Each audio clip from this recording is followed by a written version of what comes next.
The Deep Dark. It's been a while since we visited this biome in the LEGO Minecraft world. If you've been around the series for a time, you might remember all the way back in episode 11, where the Deep Dark became the first module in the underground layer of the world. Things have sure changed a lot since that August of 2022, but all things considered, the module has aged tremendously well, complete with custom skulk, sensor, catalyst, and shrieker designs. The one change that the biome has been begging for all these years, though, is more of it. That's why today we'll be expanding the ancient city with a module 3 times larger than the original. So if you're brave enough, and if you promise not to be too loud, let's get to building.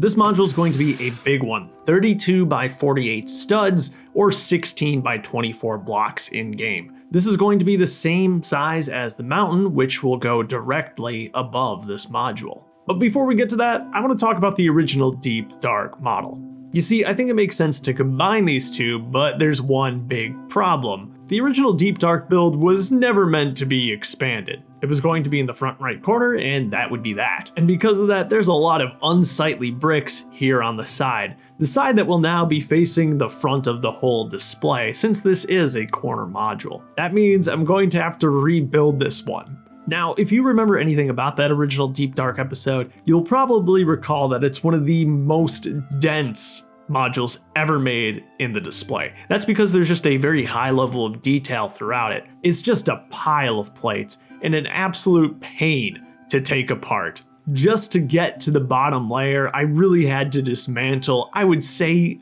about 40% of the entire build, and then it had to be painstakingly reconstructed. The biggest advantage of this whole process was that I got to implement a few changes. In the original version of the module, I had to make a pretty strong support column on the far left side of the build to make sure that the modules above it wouldn't capsize the thing. Now, because I can build this into another filler module, I can open up that space a bit more, allowing better access to both the Warden and the elaborate Shrieker design that I made too. Bear in mind that, at least at the time of recording this, the Deep Dark module is over 2.5 years old, and now, by the time you're listening to this, it's even older. And it was really interesting to see as I ripped the thing apart just how much has changed in the way I approach the build of these modules. You could tell that this one was made on a budget. It was just fun to see that. And while all this reconstruction was a bit of a pain and took a lot longer than I thought, I feel pretty confident that the time spent here will be well worth it for the final effect. I'm happy with the modifications, and I think this is going to pair really nicely for what I've got in mind for the Ancient City expansion. Now, I've done a bit of off-camera building here to lay a strong foundation for the Ancient City. There's a lot of fun vertical layers to play around with, and our job over the next few minutes is going to be detailing this up as much as possible. One thing that I didn't account for, though, in my original plans was the addition of another Shrieker. The Shrieker is definitely one of the most complex designs that I have ever come up with for the LEGO Minecraft world. LEGO's official design is fine, but it doesn't really sell me on this weird block, and it definitely doesn't bring the fear factor.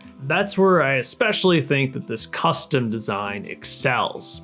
It makes use of some really unique pieces that you wouldn't expect to find in a LEGO Minecraft world. The footprint of this 2x2 block actually takes up something more like 6x6 studs, and it extends about 2 blocks below the surface of wherever you want to put it. The size of this custom design is definitely a limiting factor, but so long as you have that flat 6x6 skulk surface and plenty of room underneath to play around with, I'm sure you'll be able to squeeze this into one of your custom creations. Do let me know if you end up using this in your own LEGO Minecraft world. I think it's a really fun design, and I would love to see someone experiment and maybe even improve upon this. Especially with a lot of the newer, smaller pieces that have come out in the past 2.5 years, I think there's definitely some modifications that can be made to this design to make it even better.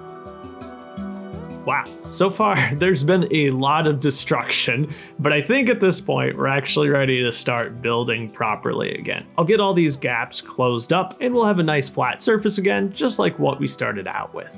My goal here, perhaps unsurprisingly, is to put the iconic city center into this module. That big warden statue with the mysterious portal in the middle. We want everything in this build to basically lead up to that focal point. And that's why here I'm going to be adding a lot of stairs and ramps.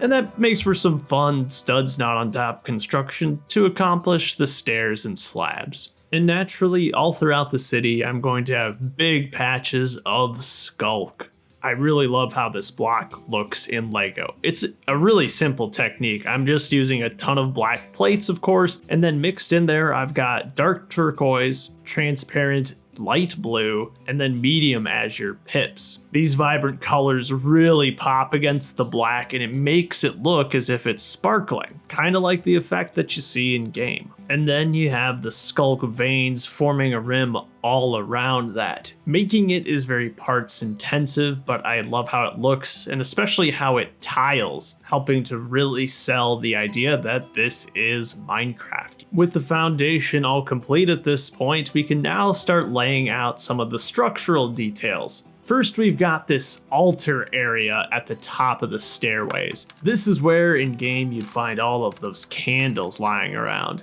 Next, I'm going to lay down all the soul flames that you find under the portal structure. This piece has shown up in 2 sets now, the Nether Bastion and the Deep Dark Battle, but it's definitely still a bit pricey. On either side of the flames, I'm going to lay down the feet of the portal structure, and then I've made this small transition sub-assembly to connect the 2 Ancient City modules. Now, before I can get this all tiled off, all I need to do is lay out the perimeter of the terrain that will encircle the Ancient City.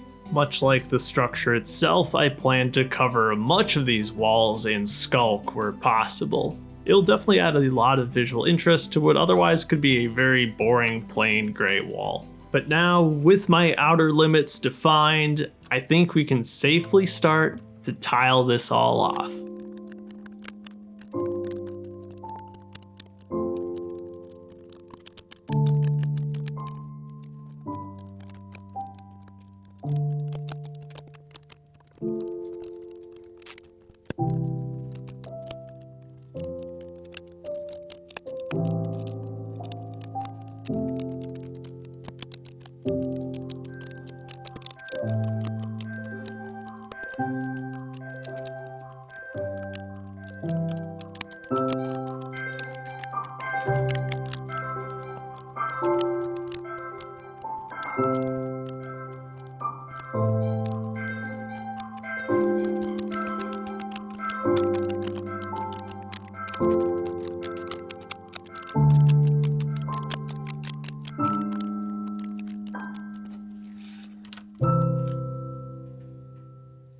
Now, this is the point in the video where if I was doing a surface module, I'd typically start laying down some iconic green flower stems.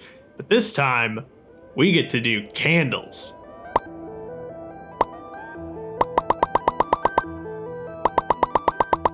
I'm definitely digging that orange contrast against all the blues. Everything is really coming together here. We've got a really great base for the center. There's just a few more details that I want to add around, like some skulk sensors, of course. You can never have too many of those after all. And then I've got another surprise. I really want to add some light to this module. It's pretty deep compared to most of the other underground modules, which is going to make it harder for light to penetrate here. A really easy solution to this is going to be lighting up all those blue flames in the back. It should make for a pretty cool effect, but I'm gonna wait to turn it on until later once we've got the mountain installed above this. Perhaps you noticed that we were missing a few dark blue tiles. Thankfully, I remembered a place that has a few of them, and that's unfortunately the good old Parisian restaurant modular building. I know the modular building enjoyers among you might find this deeply offensive, so I just encourage you to avert your eyes for the next 30 seconds.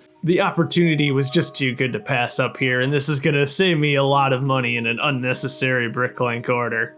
I mean, look at all these beauties. And beyond that too, there's some extra on the roof if I do need them. I'll get those installed and things are starting to look a lot nicer now. With everything on the ground complete, we can finally move on to creating the portal structure itself. I'm going to start this process by covering up all the wires. There's really no reason that I'd ever need to access these again. There'll just be a single USB plug leading outside of the module that I can hook up some power to. I've made the portal structure into a few segments, starting with the base layer, and then on top of that, I've got the first section of reinforced deep slate. This is a technique I found used by Inferno31415 on Bricklink Studio. It's absolutely brilliant. At first I was tempted to use just a simple alternating jumper technique, but this looks so accurate to the game. It's a bit tricky to build with all the alternating directions, but the result is so worth it.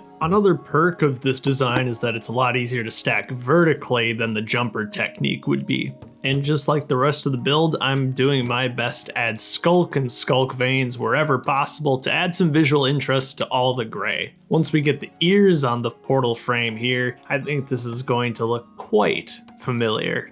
It's a really impressive and dominating structure. I can't have imagined any other part of the ancient city filling up this space. Believe it or not, this is actually substantially downsized from the version that you'll see in the game, which just never would have fit in a space or even a world this small. The ancient city is a truly mind-bogglingly large structure. One of the final steps that we need to complete here is, of course, the terrain around the outside of this module. This is what's going to support the mountain above it. Compared to everything else we've done today, this is definitely one of the more tedious and less interesting parts. It's just a ton of plates to allow for all those little pip details in the walls. All these interlocked plates though do help ensure that this thing will be virtually indestructible. And that's good since the module above it is going to be quite heavy. And that's gotta be one of the best things about building LEGO Minecraft creations. They're just so strong. You're using the basic elements with lots of studs, lots of anti-studs, lots of connection points to make sure everything holds together. And hey, surprise, I've got one last tiling time for you.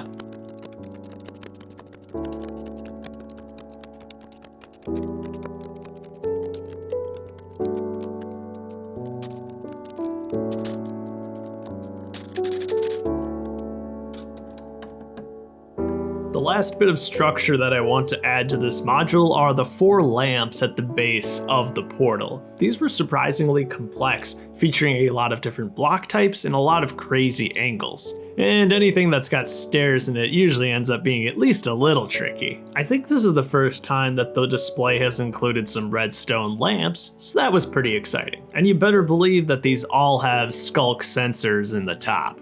You know, because of all the plates and pips in this build, I wouldn't be surprised if this particular module actually has more pieces than the mountain above it. The last thing I want to add are some minifigures like the Shadow Hoodie figure from the new Trial Chamber set, the Zombie Hunter from the Abandoned Village set, and then I've got the Baker from, of course, the Bakery. And these guys are kitted out as can be. And a huge thank you once again to Mason for sending over some of those awesome accessories for the last episode. The Baker now gets one of the very rare enchanted swords to wield.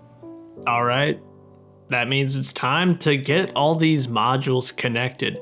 This actually is going to finish out the far right side of the display completely, meaning all of the surface modules and all of the underground modules too. And it's at this point that I think I'm going to turn those lights on the ancient city.